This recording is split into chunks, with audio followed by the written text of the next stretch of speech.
അരിക്കൊമ്പിനെ തിരികെ ചിന്നക്കനാലിലേക്ക് കൊണ്ടുവരണമെന്നാവശ്യപ്പെട്ട് മൃഗസ്നേഹികൾ ബി.ജെ.പി. നേതൃത്വത്തെ സമീപിച്ചതിൽ നിലപാട് വ്യക്തമാക്കാതെ ബി.ജെ.പി. ജില്ലാ നേതൃത്വം.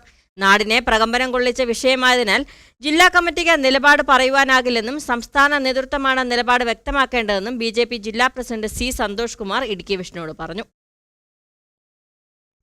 ഇടുക്കി ചിന്നക്കനാലിലും അതിനുശേഷം കുമിളിയിലും ഭീതി പരത്തിയ അരിക്കൊമ്പന്റെ തിരിച്ചുവരവിനായാണ് മൃഗസ്നേഹികൾ മെമ്മോറാണ്ടം നൽകിയത്.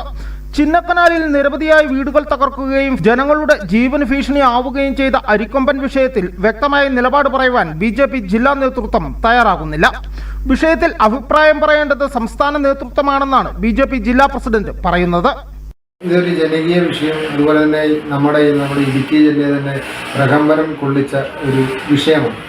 ഈ വിഷയത്തിൽ തീർച്ചയായിട്ടും ഒരു ജില്ലാ സമിതിയുടെ ഒരു തീരുമാനം പറയുവാൻ ഇപ്പോൾ നമുക്ക് ബുദ്ധിമുട്ടാണ്. കാരണം ഈ വിഷയം സംസ്ഥാന തലവും കൂടി ചേർന്ന് ആലോചിച്ച് മാത്രമേ ഇതിനൊരു തീരുമാനം പറയാൻ സാധിക്കൂ.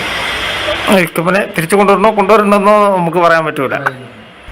ഇതേസമയം അരിക്കൊമ്പനെ മാറ്റണമെന്നാവശ്യപ്പെട്ട് പൂപ്പാറയിലും ശാന്തൻപാറയിലെയും ബി.ജെ.പി. പ്രാദേശിക നേതൃത്വം മുമ്പ് സമര പ്രക്ഷോഭ പരിപാടികളുമായി രംഗത്തു വന്നിരുന്നു എന്നതും ശ്രദ്ധേയമാണ്. News bureau, Udumbanchola.